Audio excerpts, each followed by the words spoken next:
gustong magpagawa ng bahay pero ang daming gagastusin, hollow block. Kung gusto mong magpagawa ng semento, kahoy, mahal naman. Semento, medyo mura. Pero may kailangan ng ng bakal sa loob. Di ba ang mahal-mahal ng bakal ngayon? So, tingnan nga natin kung maganda yung hollow block na to. Well, may nakita akong bagong klase ng hollow block. Ang tawag is EAC hollow block. Tignan nga natin. Well, matibay ba siya pag naglindol or nahulog? Kasi hollow block pang nahulog, wala na. And pag hollow block, walang bakal, wala na rin. Tignan natin. Paano yan pag lumindol tas walang bakal?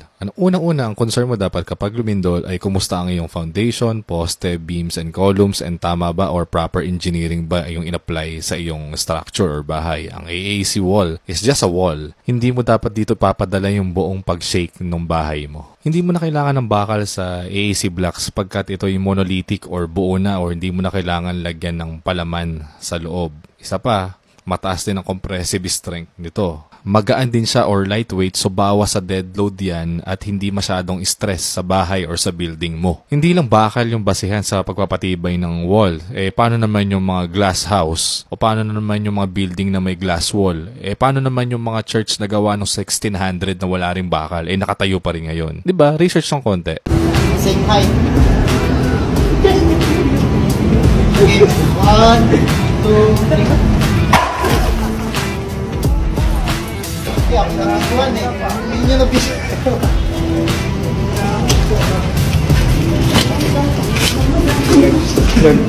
Sa AAC, nag-check lang.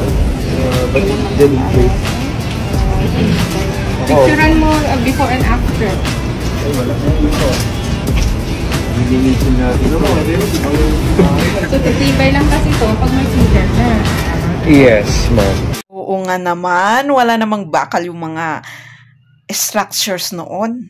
Matibay naman. So, next time, pag magpagawa ng bahay, maganda to.